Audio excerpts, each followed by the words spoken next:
Olá, muito boa tarde. No Sem Censura de hoje, nós vamos falar de artes, de literatura, de música e de teatro. Olha só nossos convidados. Nós estamos com o Guilherme Logulo, que é ator, bailarino. Olá. E nós estamos com a Júlia, que é atriz e cantora. E eles estão juntos no musical Nelson Gonçalves, O Amor e o Tempo, que é uma homenagem ao centenário do cantor. Foi uma ideia do Guilherme. Exatamente. Mas sozinho não deu, então eu tenho que chamar a Júlia. Não, tive que chamar a Júlia e alguns outros grandes mestres para compor esse grande desafio que eu produzi. Essa grande homenagem muito linda. Parabéns. Obrigado. Nós estamos com Wagner Amaro, que é editor, ele é escritor também, e ele está lançando o livro de contos Eles. E vai falar do trabalho da editora Malê, que ele fundou e que se dedica a dar visibilidade ao escritor negro. Parabéns. Opa, obrigado. Estamos com Marcela Sabino. A Marcela é diretora do Laboratório de Atividades do Museu do Amanhã aqui no Rio, responsável, em suma, pelos 3 milhões de visitantes desde o começo. E ela vem nos falar sobre as exposições do museu que estão em cartaz agora e também de um programa de férias que vocês fazem lá no museu. Prazer em tê-la aqui, Marcela. Obrigada. Estamos com a Ana Lu Prestes e Estela de Freitas. Elas são atrizes, elas estão em cartaz. Estrearam no domingo agora aqui no Rio, no Teatro Poeirinha, com a peça As Crianças, e não fala de criança nenhuma. É um título muito provocador, não é não, gente? É verdade. Não fala da criança da gente, Tá né? bom, Nossas tá bom. crianças.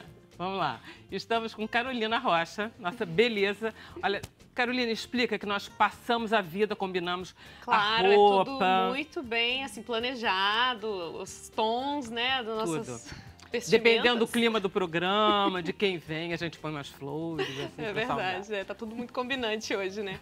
Eu tô aqui para receber as suas dúvidas, sugestões, comentários aqui nas nossas redes sociais, no nosso Facebook, a gente já tá ao vivo lá, nossa página Sem Censura TV, no Instagram também, Sem Censura TV, e no Twitter, @scensura. E também no WhatsApp.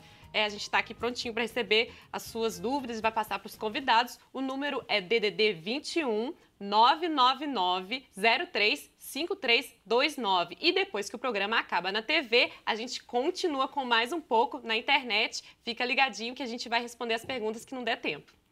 Maravilha. Vamos pedir então para o Guilherme e para a Júlia começarem. Vocês trouxeram o Tony Luquezzi. Sim, que é o nosso diretor musical maravilhoso. Oi, que Tony. fez os arranjos e... O que vocês vão fazer para a gente ver? Chão de Estrelas. Chão de Estrelas. Uau. Que lindo. Minha vida era um palco iluminado. Eu vivia vestido de dourado, palhaço das perdidas ilusões. Cheio dos guizos falsos da alegria, andei cantando minha fantasia entre as palmas febris dos corações. Meu barracão no morro do Salgueiro tinha o cantar alegre de um viveiro. Foste a sonoridade que acabou. E hoje, quando do sol a claridade forro meu barracão, sinto saudade da mulher pomba rola que voou. Nossas roupas comuns dependuradas na corda qual bandeiras agitadas, parecia um estranho festival.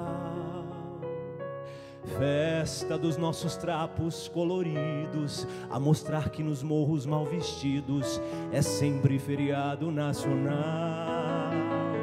A porta do barraco era sem trinco, mas a lua furando nosso zinco salpicava de estrelas nosso chão.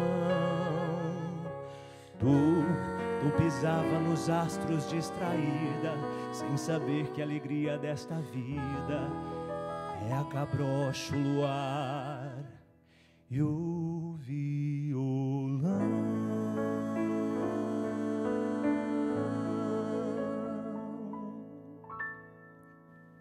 Gente. Obrigada, Tony. Volta para cá para a gente conversar um pouquinho. A plateia toda fica durante... Quanto tempo do espetáculo? 1 hora e pouquinho, né? 1h05, 1h10. A plateia fica absolutamente hipnotizada o tempo todo, não fica? Suspendida. É isso que a gente sente. Porque a gente olha as pessoas, elas estão suspensas, assim, porque a gente não para. São 1h05 em cena. Cantando, cantando, cena, marcações, músicas? São 32 canções. E aí a direção da Tânia Nardini também, que é super, assim, a Tânia como coreógrafa e diretora, tem essa coisa de tudo é no movimento, tudo parte de um movimento, né? Tudo parte do corpo, a palavra parte do corpo, então é muito bacana. Vocês estão muito precisos, vocês parecem realmente dois bailarinos em cena, porque os movimentos todos que vocês fazem, e fica aí muito limpo, fica um espetáculo. Ele tem uma produção linda, porque o cenário é muito simples e é luxuoso. É engraçado, né? E as roupas são simples, chiques e luxuosíssimas, as roupas. Muito obrigado. É Fauzi Hatten, não foi você que fez, Guilherme? Não. Aquilo ali é incrível. Adoraria ter esse talento. Eu também. E o cenário da Doris. Da Doris Hollenberg e a iluminação do Renato Machado também, que fez uma grande luz. Não, incrível. O desenho de som também, porque tem essa coisa camarim, palco, que foi o Gabriel D'Angelo que fez também. E os arranjos desse cara que é talentosíssimo, jovem. E é um gênio. Maravilha, Tônia. Uma beleza mesmo, as pessoas gostam muito do espetáculo. Vocês estão há quanto tempo em cartaz? A gente estreou esse final de semana, na sexta-feira. A gente fez uma pré-estreia, na verdade. A nossa estreia oficial vai ser agora, sexta-feira. E a gente fica em cartaz até o dia 24 de fevereiro, no Teatro Clara Nunes. 24 de fevereiro. Domingo, então, de são alguns fins de semana que dá para ver. Que horas é? Sexta e sábado às 9h e domingo às 7h30 da noite. Vocês dois têm uma trajetória de vida um pouco parecida. Vocês se conheciam? Conta a história. Por que Guilherme? Você que inventou esse espetáculo. Sim, eu que inventei tudo isso. Na verdade, foi um sonho antigo. Assim, eu conheci Nelson Gonçalves quando eu estava pesquisando para um personagem que eu fiz em Elisa, musical, Pierre Barrou, um francês, e numa das playlists veio Nelson Gonçalves. Eu falei, nossa, mas que voz é essa? Essa coisa do barítono, não é? Forte, presente. Aí fiquei com aquilo na cabeça. Aí ano passado, fazendo Bibi, uma vida em musical também, com o Tony, em São Paulo, cruzei com Gabriel Chalita, que é o autor, falei para ele da ideia, ele foi pesquisar e viu que seria o centenário esse ano do Nelson Gonçalves. Ele falou, não, vamos fazer essa peça sobre Nelson Gonçalves, celebrando esse centenário. E aí foi daí que surgiu de montar esse time, essas cabeças, para fazer acontecer o projeto. Né? Por que você chamou a Júlia, no caso? Vocês já tinham trabalhado juntos? Não, a gente nunca tinha trabalhado juntos. E aí foi muito por acaso, assim, eu estava na procura dessa atriz. Como é que foi, foi numa audição. Eu fui fazer uma audição em São Paulo.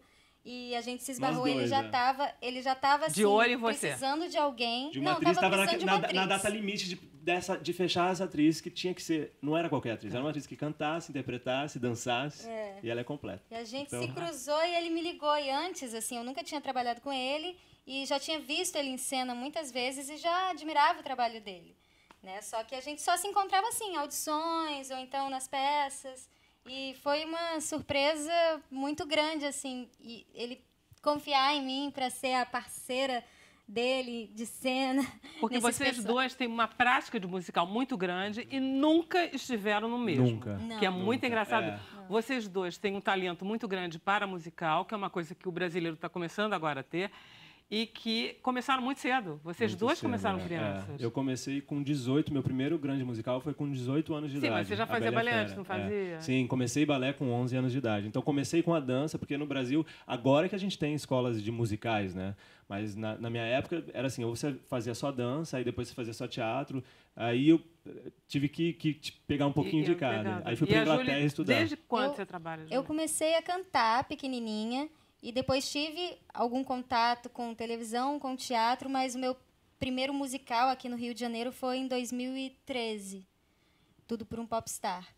Então, e também no meio do caminho me tornei dubladora, então faço de tudo um pouco. Vida de artista, né? A gente tem que abrir esse leque de possibilidades para a gente conseguir viver da arte, né? Vocês sabem bem como é que é isso. Quem é que escolheu esse repertório? Porque o repertório do Nelson tem uma característica. Eu fiquei muito impressionada. Você esquece, né, quando você vai ver uma peça de musical, é que você lembra das músicas. Você diz, nossa, isso também ele cantava, nossa. Ele tem um gosto pela melodia bonita. A maneira como ele, o fraseado e dele. o romantismo, tem que ter grande amor. Não pode, tem que ter grande paixão, tem que ter sentimento o tempo inteiro, né? Exato. Quem fez a escolha? Gabriel Chalita já havia sugerido alguma das músicas, mas aí Tony, com sua genialidade, trouxe todo esse potencial que já estava ali, né? Porque todas as músicas têm um potencial muito grande. Só que são muitas músicas. Então vai ter gente que vai assistir e vai falar, mas não tem aquela que eu gosto. Não tem como. Assim como em Elise, eu passei por isso, onde as pessoas falam, mas não tem aquela música. É difícil agradar a todos. Essa tem muita, são 32, né? Tem muita em 1 hora e 5 minutos é muita música. Vocês não param de cantar. Não. Em 1 minuto. Isso é perigoso? É arriscado? A gente não tem muito tempo de respirar. São poucos os momentos que a gente pode beber uma aguinha ali. Então, tem que estar inteiro. A gente tem pontos estratégicos, assim, onde dá para beber uma aguinha. No cenário, a gente tem água ali, que se der alguma coisa, sei lá, porque né, com ar-condicionado, a voz muda. Mas eu tenho um momento só que eu bebo água, que é aquele momento que a gente faz uma batalha musical. É o único momento que dá para beber água. O resto é assim, texto, voz, texto, canto, texto, e dança, né? Você dança, esqueceu. Você dá piruetas com ela, carrega, levanta, cantando, cai no chão. Tem tudo ali. É bem performático. E qual a música que você gosta mais de cantar, Julie? Que eu gosto mais de cantar, Pra Machucar Meu Coração, eu gosto muito. E gosto muito do medley, que a gente tem, que é Fica muito muito bom divertido. aquela. Muito bom. Vocês cantam o quê? 10 músicas, uma São que 13. vai engrenando. São 13 canções juntas ali, pedacinhos, assim. Vira uma batalha. No dia Porque que ele eu era fui, pudilista, eu né? adorei, porque no dia que eu fui, quando terminou o espetáculo, você disse, minha mãe tá na plateia, eu dedico o espetáculo. É muito bom, Eu não fica podia bom, perder essa né? oportunidade. Eu acho que assim, minha mãe foram poucas as vezes que ela esteve na plateia, né, assim, presente, que eu pudesse ter o poder da palavra e falar, hoje eu vou homenagear minha mãe. Então, pela primeira vez, né, poder homenagear minha mãe assim em cena foi muito emocionante. Não, e assim. o que eu adoro é que você diz o tom, você começa a cantar a plateia, você diz, se disser pra plateia, canta, porque é um problema. esse momento final, eu acho que tem sido o mais bacana. Que hora que eu falo assim, agora a gente já cantou demais, vocês cantam um pouquinho com a gente e entra a boemia, é o teatro inteiro. Boemia, que me tem. Todo mundo levanta da cadeira, canta, dança. É lindo. Eu estava com a minha filha, que é um pouco mais velha que vocês, mas ela dizia, eles sabem tudo. Todo mundo sabe tudo. Essa plateia sabe todas as letras. Isso que é o mais legal, porque o que a gente está trazendo para o teatro são esses fãs de Nelson Gonçalves, né? Esses amantes de Nelson Gonçalves. Que não é da geração de vocês, Não. Júlio nunca nem sabia, né? Exato. E é uma delícia poder... Apresentar isso não só para eles, mas também apresentar para os jovens, né? A gente tem uns fãs nossos que foram assistir, e aí todas novinhas, 16, 14 anos, e elas, não conheço nenhuma. Eu falei, então, da próxima vez que você vier, já mandou a playlist, elas na próxima falou, não, a gente vai saber todas. Maravilha. É bacana E a isso. história dele também é muito surpreendente. Eu também conhecia pouco, só esses hits, assim, que minha mãe canta e tal. E o pessoal lembrando até, a Lúcia Regina, que sempre participa com a gente, falou que já conheceu ele pessoalmente, que ele era um gago perfeito. Então, são umas curiosidades, assim, que quem não entende nem se lembra. Assim, nossa, um cantor desse tamanho, que era gago, que superou isso, né? Ele era taquilárico, na verdade, né? Taquilárico. O que é taquilárico? Que, na verdade, não tem a gaguice. Ele fala muito rápido, o pensamento é muito rápido, e aí, legal. do que a fala. E aí ele parece que é gago, mas ele falava rápido assim, mas para cantar não tinha nada. Parecia fica bonito como vocês falam do envolvimento dele com as drogas, que aí ele acaba preso. A gente dá uma pincelada na história, né? Isso. Porque ele teve altos e baixos, os nãos da carreira, né? Um texto muito bonito desse momento das drogas. Muito assim, que o Gui bonito, faz. muito bonito e muito comovente. Bem poético. A maneira como o Gabriel Chalita escreveu o texto, eu acho que é isso. É uma poesia que você não vê no musical, porque o nosso musical não é biográfico, né? Essa é a diferença. E aí, pegar um autor como Gabriel Chalita, que enaltece essa poesia, que é um autor poético, né? Ele escreve muita poesia. E a maneira como ele escreveu esse texto, e aí vem com a música, a maneira como o Tony costurou essas músicas no texto do Gabriel, acho que é isso que faz as pessoas ficarem suspensas. Assim. E a beleza e o talento de vocês também ajudam um pouco, vai. Obrigado. Vamos lá, a gente vai fazer um intervalo rapidinho, a gente volta já já.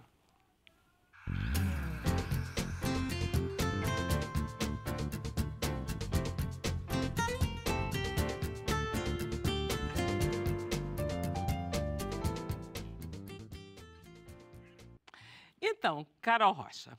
Pessoal aqui, a Cláudia Colares, vou dar até o nome do pessoal. Selma Reis, tudo elogiando a performance do Chão de estrelas, adoraram. E a Lívia Jesus, do interior de São Paulo, quer saber se vai rodar esse musical, se vai para São Paulo. Queremos sim. A gente ainda está fechando essa agenda, mas em breve, com certeza, no site musical nelsongonçalves.com.br dá para saber de todas as informações. Maravilha. Obrigada para vocês dois. Vamos conversar um pouquinho com o Wagner Amaro, que é editor, é o fundador da editora Malê. Isso. E está lançando, depois de quanto tempo? De quando a editora? A editora tem 3 anos. E só agora que você está lançando um livro seu de contos. Exato, Mas você sempre escreveu. Eu sempre escrevi, desde criança, mas nunca achei que precisava lançar livro, sabe? Eu escrevia mais para mim, principalmente até para relaxar, às vezes. Já como adulto, então, às vezes estava muito tenso, escrevia um conto. E aí mandava para um amigo só para ter uma opinião, um retorno, enfim. Mas nunca pensei em, de fato, escrever um livro, né? E aí, nesse livro, o primeiro conto, que é o primeiro conto do livro, eu fiz em janeiro do ano passado. E o resultado, assim, me impressionou. Eu pensei, surpreendeu? Me surpreendeu, como escritor até. Porque eu não pensei na temática, eu fui escrevendo e quando vi o conto estava ali pronto. E aí eu fiquei muito surpreso, assim, com que esse conto conta, né? Em seguida eu fiz o segundo conto, que no livro se chama Miragem, e também fiquei impressionado. Você publicou pela ordem? O Miragem eu coloquei depois, nisso. mas eu achei que tinha que começar por esse primeiro, que foi tinha que ser o inicial. E aí entendi que eu estava falando sobre masculinidade, sobre esses conflitos e sobre a violência que muitos homens fazem com mulheres, com gays, com outros homens, a partir do segundo conto. E aí que eu criei um projeto de livro, assim. Como editor, aí ficou até mais fácil pensar num projeto de livro, né? E passei o ano escrevendo outros contos dentro dessa temática. Quer dizer que você, que é bibliotecário de origem, que sempre escreveu, de repente virou patrão de si mesmo e encomendou a você um livro com uma temática. Sim. Que não foi... Tem uma ideia, editor, né? E aí você foi. E é bonito. Na verdade, eu fiquei achando que você ia falar sobre os homens e eu fiquei impressionada como você fala sobre o menino. Sim. E é engraçado, porque a gente está falando que as crianças não são as crianças. Mas eu fiquei muito impressionada como tem o menino homem engraçado, com essa coisa da relação com o pai, essa relação com a mãe, essa coisa tão complicada da infância, do poder, da relação. Sim, eu acho que eu acabei trabalhando com as relações, eu acho né? Que sim. Embora eu tenha focado na ideia do homem, e até na construção da identidade do homem, mas isso também se dá a partir das relações, né? Então, eu acabei focando um pouco nisso também. Aparece muito o menino com a mãe, o menino com o pai. O menino com o pai aparece, acho que em 3 ou 4 contos, né? E de maneiras bem diferentes. Sim. Então, é um pai que tenta formatar o filho, né? Dentro desse padrão hegemônico de masculinidade. O outro é o filho contando sobre o pai, que é justamente o conto eles. Então, o filho ele é testemunha dessa relação. Então, é ele que vai contar como se deu essa relação. E o outro, que é mais barra pesada, que é o pai que renega o filho, que não tem essa característica tão masculina. Então, assim, agora, tudo que está no livro, eu fui captando da realidade. Coisas que amigos me contaram, coisas até que eu vivi. A gente reconhece o Rio de Janeiro, o Brasil, 2018. Exato. Eu também cheguei a essa conclusão. Tem uma outra coisa que eu li, você deu uma entrevista e você diz a respeito de uma personagem feminina que é uma menina, no conto Clarice, não é isso? Não sei se chama Clarice. O conto chama Chamas. A mãe chama Clarice, né? Chamas, a mãe se chama Clarice. E essa personagem, essa criança que é uma menina... Mas eu sempre acho que os autores eles trocam sexo, coisa para disfarçar, sabe? Aquele tipo assim, vou falar da menina, não, vou pôr. Eu vou falar de mim, não, vou pôr uma menina. Vou trocar, é o amigo meu, entendeu? E tem essa menina e eu acho a cena linda. E eu li que você ficou surpreso com essa conto personagem. Eu escrevi, sei lá, 70% do conto. Você quer contar esse conto? Pelo menos esse? Tá, então o conto é aniversário do protagonista do conto, que se chama Márcio, e a família está aguardando. Então é a mãe e 3 meninas, aguardando o Márcio chegar em casa. O Márcio para num bar e começa a festejar esse aniversário. A família está naquela expectativa. Quando ele chega do bar, ele chega muito agressivo com essa família. Porque ele já tinha problemas com essa família. Ele já não gostava da esposa, ele já não conseguia se relacionar bem com as filhas e começa a agredir. Já bebeu no bar, né? Exato, gente? E começa a agredir a esposa. Foi no momento que eu parei, assim, eu fiquei acho que umas 2 semanas, assim, como eu vou seguir com esse conto? Né? Porque, inicialmente, como escritor, eu pensava que ele teria que matar essa esposa. Conta, Wagner. E aí eu... É bom criar uma expectativa. E aí, o que Bom, agora vocês comprem um livro. Vamos comprar. Mas, enfim, e aí quem salva o conto, e até me salva como autor, porque eu não queria escrever isso, é uma menina. Então, quando ele chega e muito agressivo, uma das filhas corre para o quarto. E ela começa a modificar a história. Primeiro, ele quer queimar as chamas porque ele quer queimar as roupas da mãe, né, dessa esposa, e ela começa a recolher algumas roupas. Depois ele leva algumas roupas para o quintal e começa a queimar, ela tranca a porta para ele não voltar. E no final, ela de fato enfrenta esse pai. E é aí que a história começa a acalmar um pouco. Ela pega um facão e enfrenta o pai. Uma menininha. Uma menininha. Ela nem tem muita consciência, né, do que ela está fazendo. Enfim, é uma criança, mas ela está querendo acabar com aquela situação. E, enfim, aí os policiais chegam, o pai é preso e a menina entra numa relação de cumplicidade fortíssima com essa mãe. Porque, na verdade, ela salvou essa mãe, né? Muito bem. Então, assim, eu acho que é o personagem mais interessante do livro todo. Que te surpreendeu, você falou isso? Me surpreendeu, porque você vê como a resistência, às vezes, pode vir da figura mais frágil. Naquela história, a menina era a figura mais frágil. E é ela que resistiu ali e modificou toda a história. Né? Eu gosto muito também do conto do garoto, que é um administrador de empresas, um cara que é obrigado a trabalhar como segurança e que se vê desempregado e que tem que enfrentar os famosos olhares, porque ele é negro e ele está desempregado. E as pessoas olham com aquele olhar, tipo, você assaltado. E esse conto é muito bonito também. Se chama Dança. E o que eu tentei buscar é trazer a complexidade e humanidade dos homens negros. Né? Infelizmente, no nosso país, ainda tem visões que são muito estereotipadas para o homem negro. Então, sempre é visto como o assaltante, o perigoso ou o violento. E aí eu estou falando de masculinidades negras. Né? Eu tentei trabalhar um pouco essa questão. E eu tento mostrar o que há por trás desse homem, né? Então, quando você, sei lá, está caminhando pela rua e atravessa a rua, ou fecha a porta do carro, ou no caixa do supermercado, fecha com medo que vai ser assaltado, quem é esse? Quem pode ser esse homem? Então, eu vou trabalhando justamente essa humanidade. E realmente eu acho que ficou muito sensível, né? Ficou bacana. Ficou muito... Os personagens são inteiros. Na verdade, o primeiro eu gosto muito, que acaba com o linchamento do amigo gay. É bonito, é comovente, né? São bons personagens. Agora, eu tentei criar também uma estrutura, e eu fui trabalhando isso em cada conto, uma estrutura narrativa diferente para cada conto. Então, tem conto que ele vai começar pelo final da história, tem conto que ele começa no meio, eu fui brincando com isso em cada conto. Então, tem uma estrutura, tem conto que começa no fim da história e depois ele conta o passado e volta para aquele fim, né? Então, assim... Ficou bem criativo nesse sentido. Quer dizer que a encomenda do editor deu certo? O autor está satisfeito. Você, empresário, você gostou do... Não, o editor está satisfeito com o autor, com o que o autor entregou. Você já fez o lançamento do livro? Fiz um lançamento na Travessa, aqui no Rio. Vou fazer dia 19 em Salvador. Legal. E eu vou fazer em São Paulo também, mas ainda não tem a data definida. A editora Malê é uma editora muito bacana. A Conceição Evaristo, Sim. Ela está nela. Vocês têm uma preocupação muito interessante. Vocês estão sempre na Flip, todas as feiras, vocês estão lá.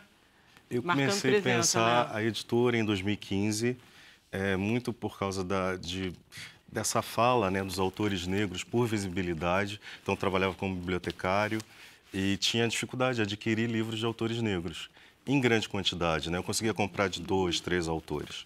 E, a partir daí, eu resolvi criar a editora e publicar esses autores, mas sempre com essa visão de trazer a visibilidade, ou seja, não basta só publicar, né? Não basta o autor só publicar e ter seu livro em casa. Então, ter o livro na livraria, batalhar para estar nos grandes eventos, como a Flip, a Flup, estar nos cadernos culturais. Isso veio junto com um movimento também, isso foi bem interessante, né? Porque nesse momento que a Malê surge, 2015, outros autores também estavam lutando por isso e levantando essa questão. Muito bom, Carolzinha. A Lívia de Jesus quer saber qual é o seu livro preferido. Meu livro preferido, acho que é O Encontro Marcado, de Fernando Sabino. Olha, que massa. É um livro que me marcou, assim. Influenciou o jeito de encarar as masculinidades? Porque é um livro também de um homem, menino, homem, né? Sim, é um romance de formação e fala muito disso, né? Da cobrança que tem para ele. Enfim, ele está se formando. É um livro que, de fato, me influenciou. E eu queria saber se você mudou alguma coisa na sua vida depois dessa trajetória, desse tanto de contos escritos das mais diversas maneiras, assim, na sua vida de você se ver como homem, como lidar com a sua masculinidade no dia a dia. Se tem alguma coisa que você teve, tipo uma catarse, assim, começou a ter consciência de algo? Eu acho que o processo criativo, ele traz um pouco disso, porque você não tem muito controle, né, do que está criando. Então, depois que você cria, você acaba tendo que trabalhar com isso. Então, mudou sim. Mudou. Eu fui me descobrindo também a partir dos contos, com certeza. Maravilha. Obrigado, Wagner. Okay. Vamos conversar agora com Estela Freitas e Ana Lu Prestes. Deveríamos estar conversando com o Mário Bosch também, porque, no final, vocês são 3 em cena. Sobre a peça que estreou. Estreia agora, quinta-feira, ensaio aberto. Eu vi uma pré-estreia. Você viu uma pré-estreia, Você viu uma pré-estreia. Com corpinho de 20, já. Então, qual foi a ideia, Ana Lu? Eu adorei a peça. A peça é comovente. Esse texto, traduzido pelo Diego Tesa, né, foi um presente que eu ganhei no final do ano passado, procurando um texto contemporâneo para a gente montar. Ele sugeriu que as crianças, que ele tinha acabado de traduzir. E realmente, quando eu li o texto, eu fiquei completamente encantada. Você estava querendo um texto para... Um texto que falasse da nossa geração. Tá. Um texto contemporâneo e que falasse da nossa geração. Só porque vocês 3 foram coleguinhas no Natal, porque a gente é colega de muito tempo. Nós somos paulistas, né? Da Aurora. O trio é paulista, né? Nós somos de São Paulo. Nós somos de São Paulo e saímos de São Paulo e escolhemos o Rio de Janeiro. Mário também é paulista. Também é paulista. Então, a gente se conhece de longa data, né? E a gente já tinha se encontrado antes num grupo que eu tinha com o Busa Ferraz, o Policarpo Quaresma, eu e Estela. E depois com o Naum, nós fizemos a Aurora da Minha Vida, os 3. Nós lembramos muito disso. Fora a amizade paralela que a gente continua nesses anos todos. E somos amigos, grandes amigos. Nós 3 somos amigos mesmo, né? E aí você tinha essa ideia. Você já tinha... A Estela já estava no projeto? Não, porque você ainda não tinha o texto, ainda não. né? Eu estava procurando junto com o Mário um texto. E eu estava numa outra peça ainda a ser montada. Tá. E não deu certo essa peça. E aí os astros jogaram, porque a gente estava com uma outra atriz que ia fazer, a Denise Weinberg, que não pôde fazer. E aí a coisa rodou e aí catei Estela, falei, a Estela vai fazer com a gente. Aí foi uma conjunção perfeita. Não, assim, aí tudo fluiu.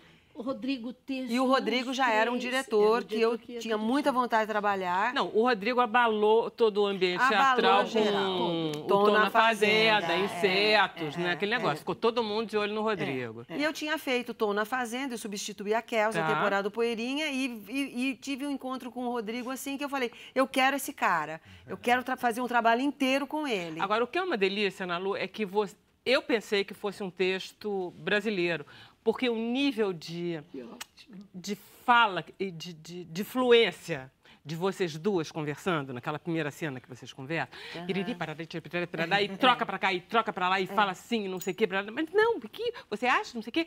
Eu digo, gente, esse texto não pode ser... Uma se chama Daisy, o outro chama Robin, não pode. Isso é um texto em inglês, mas eu digo, a tradução é ótima, e vocês duas estão muito entrosadas, não para, assim... É aquela coisa de mulher conversando, uma coisa impressionante. Ela escreve, essa autora escreve assim. Muito bem. É uma jovem, né, autora, 34 anos, né? Ela é muito jovem. Ela é muito nova. Ela é muito nova. Mas é engraçado, ela fala dos pais. Fala dos pais. Ela é a tal, como é que é o nome? Raquel? Rose. Como é que tem a filha? A Laura. A filha? A Laura. É a personagem. Ela até em entrevista, ela disse que ela é a Laura. Ela é, né? Gente, é muito impressionante. E fica. E aí vocês fizeram uma encenação toda diferente, né, Estela? Não tem. O Rodrigo é um grande encenador. Só tem o vinho de verdade, né? O vinho é de verdade. Porque o resto todo não é, né? O teatro é de verdade e é mentira. E isso a brincadeira é a brincadeira é essa, é a mentira e a verdade. Porque é verdade, mas é mentira. Todo mundo sabe, é uma combinação. Agora, podia ser Angra dos Reis, não podia ser, Ana Lu? Podia ser. Podia, nós fomos até a usina. Visitamos a usina. Tudo, a gente tinha fizemos que ter essa viram o que vivência, que né? é, Como né? a gente faz físicos Claro. nucleares, é uma coisa muito distante da nossa realidade, a gente foi até lá para a Não, gente não, ter vocês essa mostram, vivência. inclusive, uma intimidade com o tema, Muito. quando vocês falam lá, tivemos os entrevistas com elétrons, não sei o que, elas físicos. falam lá umas coisas que você... normal. Ah, É, Nós trabalhamos com os físicos, eles físicos. passaram tudo para nós, ouvimos palestras. a vivência deles como lemos. físico. A gente queria saber como é a vida de um físico nuclear, né? E a usina, que é uma coisa impressionante, né? É, impressionante. Entender Na beira o que do que mar, é. né? Exatamente, O tem que tudo é a ver. a área Quer de dizer, o exclusão. acidente que aconteceu na vida desses três personagens poderia Poderia estar ter ali. sido. É claro que aqui tem uma segurança. A primeira coisa que eles mostraram para a gente É a a segurança, segurança. É enorme, né? Mas lá aconteceu mais ou menos o que aconteceu em Fukushima. Isso, Fukushima, Fukushima, é. Chernobyl. Inspirado Tem em Fukushima. um acidente grande real. acidente nuclear, é. Agora, explica para mim, tem um balão branco, o que ele significa, aquele Aquilo é balão? poesia É poesia pura, pura, né? é a Aquilo é criança, poesia é a pura. poesia, É a infância, é a poesia, beleza, isso é sacação Não do é nosso o ar, diretor. não é o Não, ar não, puro não, da não, fazenda. Não, cada um Não vê é o pra que mostrar. quiser. É Quando poesia, mas É poesia. Fica com o espectador. Aquilo ali ele remete à infância, remete à bola de chiclete de bola. Tá ótimo. Agora, vocês adoram fazer? Claro, Adoramos né? falar Adoramos. aquilo tudo. E é muito Não, mas é difícil. ver- E é são difícil pra caramba, não é? relações Muito difíceis, difícil, são muito embates muito difíceis, DR, E profundo, traição, né? amizade, Isso. morte, O assunto não é esperança. leve Não, e é aquela conversa que vai. E você vai. Você não fica dizendo, nossa, que barra pesada. Não tem isso. Não tem isso. É porque tem a criança. Que tem a nossa criança por baixo ali, crianças né? por baixo, né?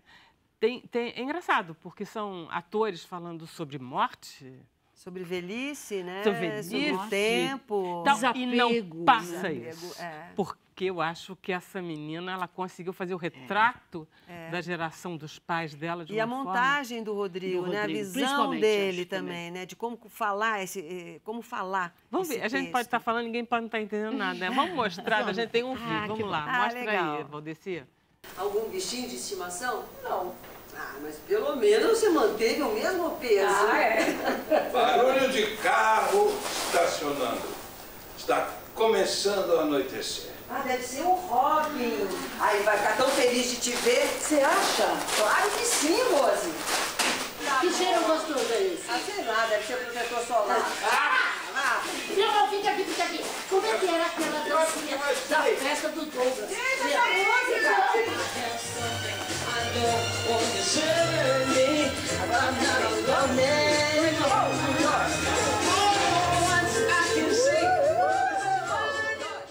Do Hulk. E vocês dançam mesmo, e foi você que inventou os Eu que passinhos. inventei os passinhos.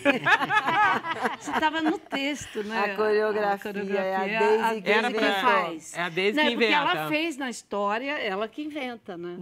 No No texto, a texto, personagem, a personagem que inventou a e coreografia. na montagem, o Rodrigo Eu quis vi que eu fizesse. várias é. situações que eu vivi. Eu vi que vários amigos meus, mas vários. Que bom. Vários. É, isso é que é E eu dizia, legal. gente, isso é fulano e fulana. Caramba, olha igualzinho, não sei o quê. É impressionante.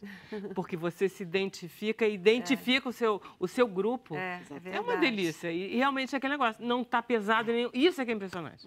Como é que não fica nem chato nem pesado? E você sai com muitas questões, porque é uma peça que levanta muita questão, né? Todo mundo que assiste, de jovens, de gente de 20 e poucos anos Com a certeza. 90, Com certeza. fica com muitas questões. Muito Isso bom. é muito legal.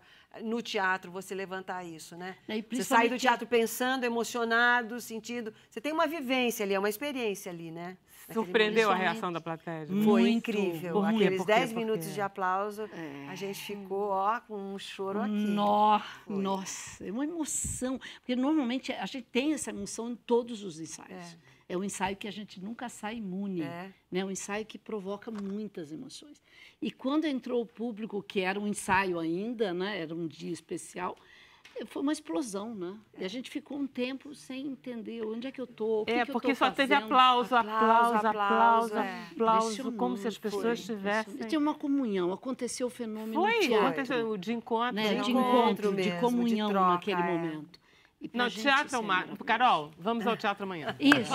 Porque vamos ao teatro. É muito interessante. Precisa ir logo, porque as pessoas veem as peças estreando, o Nelson, a gente. E acaba assim. Acaba rápido. Você então diz as assim, pessoas eu vou nessa precisam peça. ver. Aí você diz assim, ué, já acabou? já acabou. Já acabou. Amanhã, quinta, nós vamos fazer um O ensaio. pessoal a do 20 interior tudo reais. cobrando. Que quando que Quer vem, viajar, vai né? viajar para A as gente capitais, quer não é? mesmo, né? O nosso ensaio vai ser a R$20. Então, quinta-feira. Quinta-feira, pequeno, gente, é teatro, pequeno. Porque o teatro Poeira é é mínimo. pequeno. Então, precisa ir logo. Tem que ir 120 logo. lugares, né? A gente Olha tem só, lá. daí os horários. Olha, de quinta a domingo, de quinta a sábado, Sábado. 21 horas, domingo, 19 horas. Isso. E essa quinta, especialmente, a R$20, porque é o nosso chamado ensaio aberto. É. Que a gente convida todo mundo que tiver duro, R$20 é menos 20 que reais, cinema. É menos que cinema. Carol, última pergunta. Falando em emoção, acho que você tem uma pergunta um pouco mais ampla. Vamos ver se vai dar tempo. O Gabriel Menezes quer saber, falando em personagens emocionantes de outras peças, outros trabalhos que emocionaram vocês duas. Vocês têm, Tem assim, muito. guardado Aurora da no minha coração. vida. A Aurora da minha vida, Pedra, uma a tragédia, nós duas fizemos os dois juntas também, Nós fazíamos né? caso. Numa delas, a gente era caso. Jornalistas. Duas jornalistas casadas. Crítica de teatro. Tinha beijo na boca e tudo. É verdade. Eu acho que é isso que o público capta quando vê uma montagem, essa relação de uma vida que vocês Daí você passa, têm, assim. né? Eu Nós acho. fizemos No Coração do Brasil. No Coração do Brasil, do Miguel Falabella, Falabella, fizemos também. fizemos juntas. Tem muita história. Parabéns, vocês estão magníficas, Obrigada, as duas em obrigada. cena. Vamos fazer um intervalo? Rapidinho a gente volta? Ok.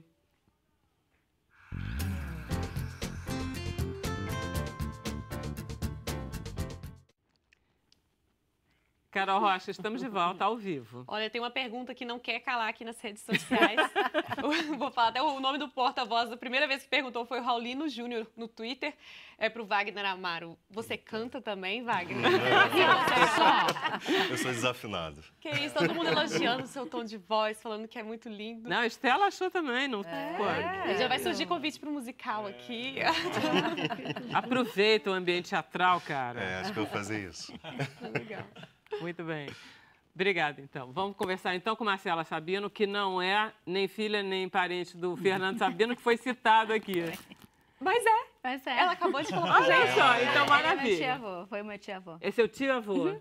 Que bacana. Exato. E não foi de propósito que ele falou. Ele falou sobre o encontro marcado e vocês não tinham combinado. Não, né? não sabia. Vocês não nem sabia. sabiam. Marcela, você tem uma vida totalmente lá fora do país. Você estudou em Harvard, se formou em Harvard e veio trabalhar no Brasil. Conta por quê. Então, E se está dando certo.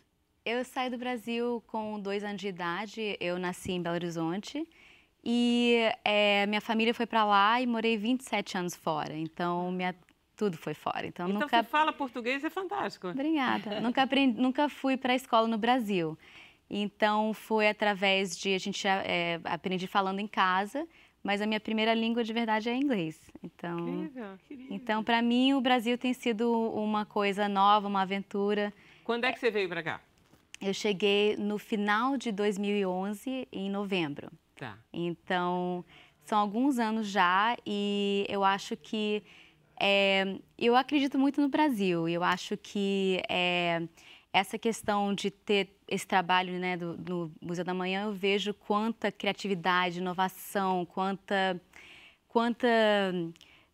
assim, o brasileiro sabe fazer muito com muito pouco, né? E eu acho que isso que é uma coisa incrível. A gente tem falado na questão de teatro, na questão de arte, na questão da ciência, que a gente vê muito.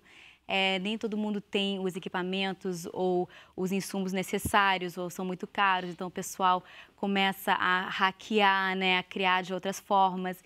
Então, isso a gente vê de uma forma muito interessante no Brasil. Acaba sendo a criatividade um aspecto obrigatório, quase, né? É obrigatório, É é obrigatório. E também tem esse assim, eu vejo essa forma de encarar, assim, com muito mais um senso de humor quase, assim, daquela questão de mais leveza do que teria talvez em outros lugares.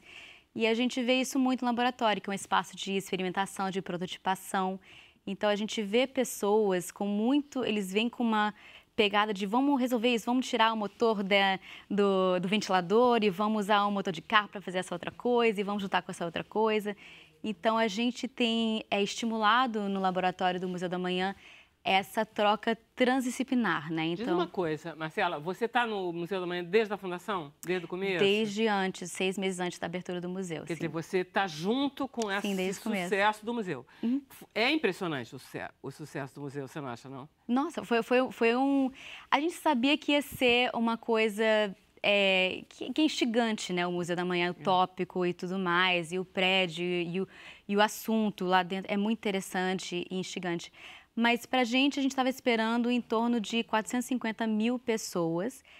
No primeiro ano a gente recebeu 1,4 milhões de pessoas. Então, para a gente foi uma surpresa muito legal, mas assim, foi também uma surpresa muito boa, mas foi uma surpresa, né? Porque isso impacta em tudo, na gestão, assim, o museu é todo branco, você pode imaginar com, assim, mais de 3 vezes mais pessoas. Então, assim, foi um desafio de gestão que todas as vezes que eu fui lá, filas intermináveis.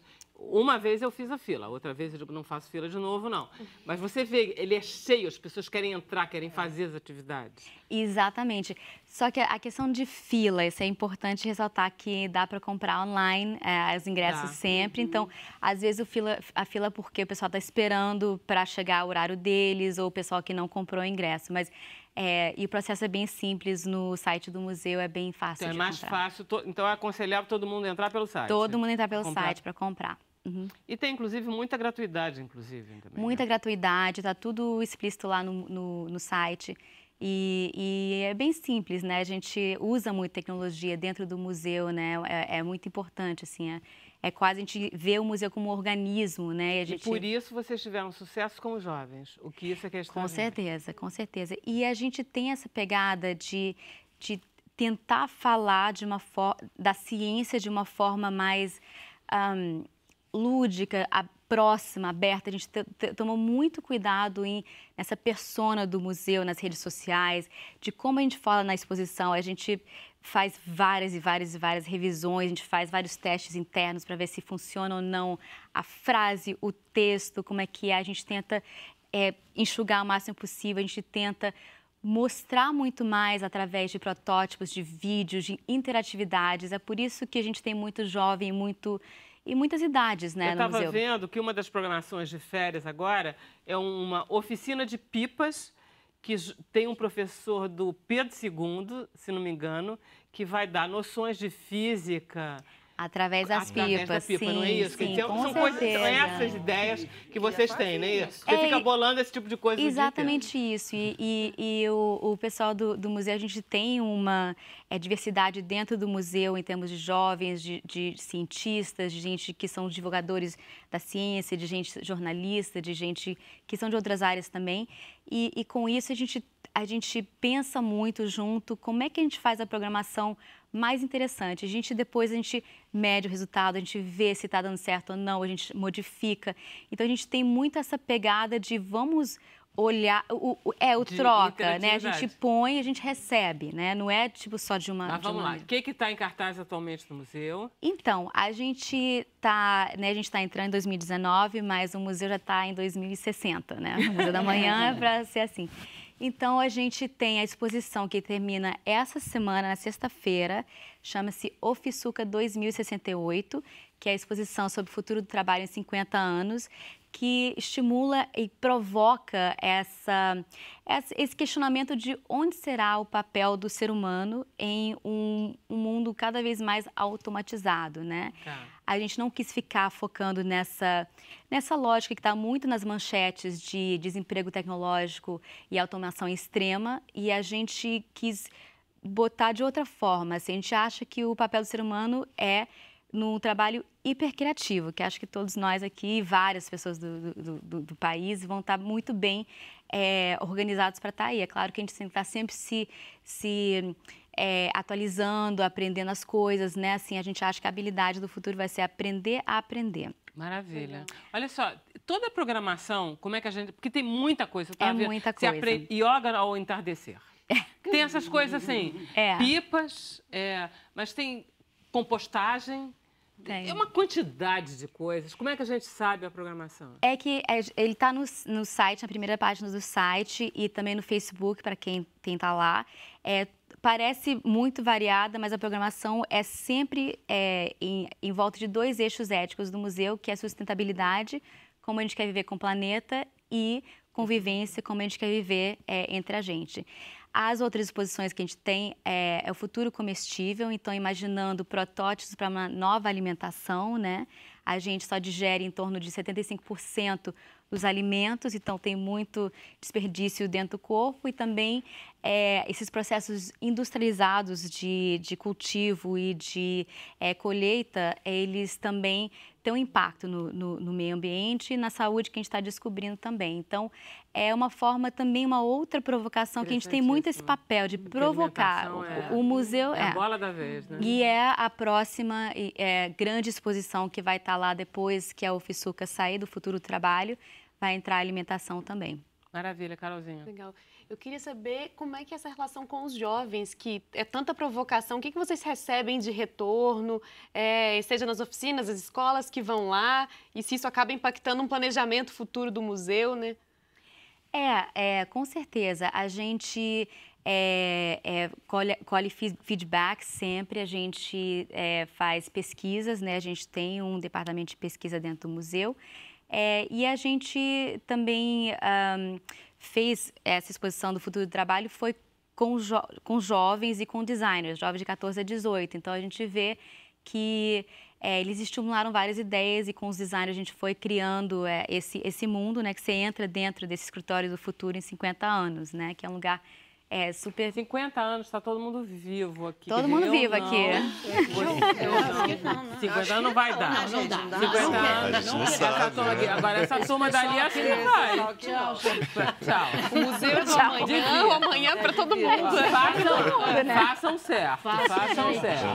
Nós estamos de olho, hein? E aí, outra coisa que a gente tem, que a gente está indo agora, o museu está tão na frente que a gente está indo além do planeta Terra, né? Nosso próximo projeto no museu, no laboratório, é Hackeando Marte, né? Então, como é que a gente pode pensar numa colonização do futuro? Olha só. Já estamos lá em Marte. Que é ficção que é ficção e já estão... E uma residência artística, na verdade, uma imersão artística que a gente vai... A gente está agora no processo de seleção de designers de produto, designers de moda, arquitetos, psicólogos, porque para a gente ter uma colonização em Marte bem-sucedida, a gente tem que ter várias profissões, vários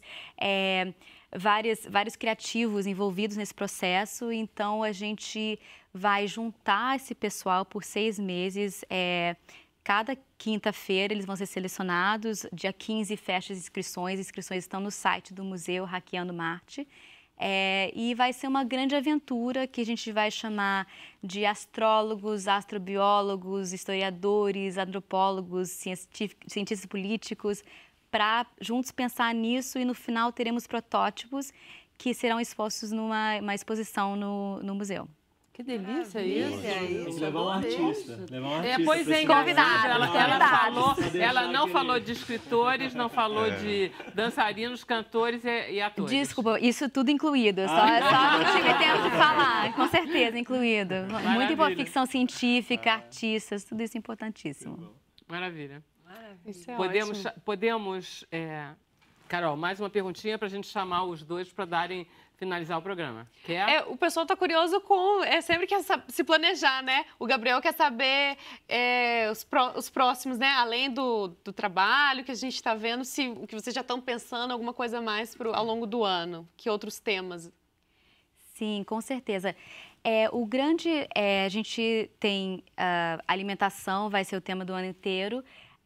Esse ano é muito importante para a gente, 50 anos do Homem na Lua e 50 anos da criação da internet. Então, vamos ter temáticas ao longo disso. A gente vai ter a gente vai criar um projeto com a Intel de realidade virtual, um ritual inspirado em um ritual tecno-xamanístico, né? Que é uma coisa bem diferente. Então, a gente tá experimentando, prototipando, vai ser realidade virtual sensorial, né? Então vai ter cheiros, sons, calor, né, ao longo de uma narrativa. E a acessibilidade é a grande temática desse ano, né? Assim, o museu quer ser o museu mais acessível, ter acessibilidade, ser tipo gold standard, vamos dizer. Então, a gente está com vários projetos de acessibilidade. Isso é uma coisa muito importante para a gente. Beleza. Acabou de chegar uma pergunta aqui do Daniel para o pessoal do musical do Nelson Gonçalves. Eles querem saber o que vocês mais se identificaram né, a fazer o festival, a montar o festival. O que vocês mais se identificaram com o personagem? Eu acho, para mim, não desistir do sonho. Nunca. Ele nunca desistiu do sonho dele de cantar. Legal. Acho que também. Eu me identifico porque isso é a vida do artista, né? Você tem que lidar com muitos nãos. E Nelson lidou com muitos nãos. Então, isso é o que aproxima muito a gente dele. Maravilha. Essa resiliência, né? De acreditar no sonho e não se importar com o que as outras pessoas estão falando. Independente dos nãos. A gente vai terminar o programa com vocês cantando e vai ter dança também? Vamos improvisar uns passinhos ali. Quero ver isso, hein? Como é que vocês vão conseguir? Já fico com medo. Vamos lá. E aí eu aproveito e agradeço a vocês a presença maravilhosa. Muito obrigada. Dizer para vocês que a gente volta amanhã 5h30, né, Carol? Amanhã 5h30, sempre então tá. 5h30. Então vamos deixar com o pessoal do Nelson Gonçalves. Você acredita em vocação? Acredito em uma chama que arde dentro da gente e nos coloca em um lugar de iluminuras. Precisou ele de muita loucura para levar adiante o seu sonho de cantador. Louco, pelas ruas ele andava, o coitado chorava, transformou-se até num vagabundo louco. Para ele a vida não valia nada, para ele a mulher amada era seu mundo. Conselhos eu lhe dei pra ele esquecer aquele falso amor. Então ele se convenceu que ela nunca mereceu, nem reparou sua grande dor. Louco, muito louco, pelas ruas ele andava, lá, lá, lá, lá.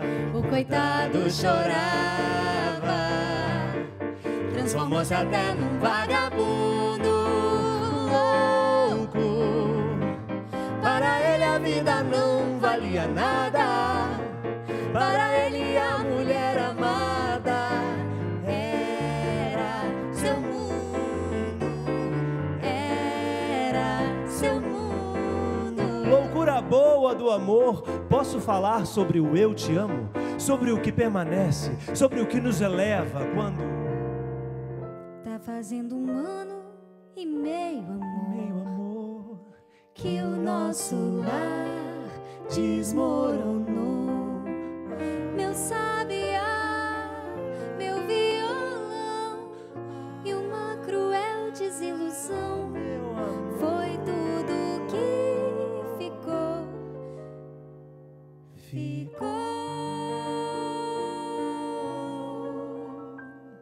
Pra machucar meu coração.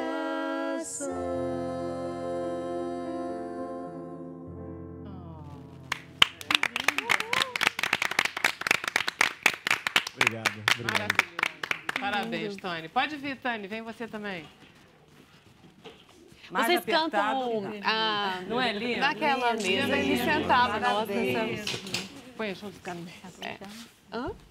Se Não, você agora a quiser gente falar. fica na internet. Agora estamos no Vou falar com o Facebook, pessoal Carol. do Facebook. A gente está. O pessoal do Facebook, a gente continua o programa, só acabou na TV.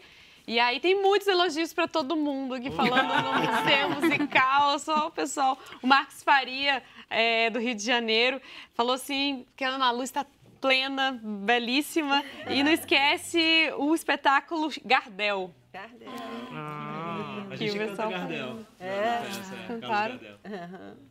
E a Cristina Paranhos, também aqui do Rio, já assistiu o musical. Uau! E que nota máximo. 10. Opa. Total. Eu tava perguntando pra eles se eles cantam aquela música. Aquela que eu acho que é a mais Naquela mesa? emocionante. É, naquela mesa. Ela O é. Boemia, porque tem A as daquela duas, mesa. Naquela mesa. É biográfica essa música? É ele que compôs? Ou ele- que compôs? Não. Não? Não, é o Sérgio Bittencourt, que era filho do Jacó do Bandolim, Exato. que Ah, é o fez Jacó pro do pai. Bandolim, é verdade. Então é lindo, porque quando o pai morre, ele canta. E é O texto também é quando ele comovente. fala da saudade do Do pai. Pois é, pai, Porque ele super tocava com o combinado. pai dele, não é? O Nelson Gonçalves, quando era bem pequenininho. É, sim, Como é que ia é? pras praças, tinha essa história, né, dele, do pai levar ele Pra feira, né, não tem? pra cantar e fingir de cego, não era isso? Tinha uma história pra Porque fazer... o pai fingia de cego? O Nelson, eu acho que era o Não, Nelson. eu acho que o Era o pai pai? fingia de cego. Eu acho que era É isso. que são tantas histórias, o Nelson tem tantas Tem muitas histórias. Eu Tantas fui histórias. conhecendo assim, gente, é uma curiosidade atrás da outra, assim, umas coisas muito singulares. Muito legal. O Gabriel, que sempre participa com a gente, Gabriel Menezes, quis saber lá no início do programa, até ia deixar para agora, para saber um pouco mais da preparação de vocês. Vocês falaram um pouco disso, né, que até para beber água o tempo é corrido, quase uma preparação de atleta, né? Como é que é a preparação física mesmo? Quer ver? Não, pode falar você. Cara, a gente teve uma preparação, um processo bem interessante com a Tânia Nardini E com a Nádia. e com a Nádia, né, de corpo. Porque a gente tem que estar muito conectado, né? Porque somos dois atores, mas ao mesmo tempo somos uma coisa só, porque somos razão e emoção, amor e tempo, e essas coisas são todas conflitos dentro de um ser humano, dentro do Nelson, dentro de mim, dentro de quem está assistindo, de nós todos, e tem que estar muito conectado. Então, a gente trabalhou muito essa conexão, esse sincronismo. A gente também faz fono com a Luísa Catoira junto. É todo um conjunto Tony de aquece peças. a o gente Tony. muito bem. A gente porque musical não é fácil, realmente é uma vida de físico, atleta. né? É uma vida de Sim, atleta. Você físico tem Aula que- de dança todo Aula dia. de dança. Todo dia, muito todo dia a corpo. gente fazia muito corpo. Começava com corpo. Por conta do trabalho da Tânia, todo parte do corpo. É bom, né? Porque aí faz, né? No trabalho, aí não precisa fazer mais. Se fosse fácil. assim. Libera, entendeu? Já fiz meu exercício Exato, hoje. Exato. Stella, agora conta pra gente que a Lúcia Regina tá querendo saber por que o título As Crianças. Não sei se vocês boa vão pergunta, saber. né? boa pergunta. As crianças pode ser entendido com a próxima geração, mas as crianças somos nós também. Todos os lados que a gente tem.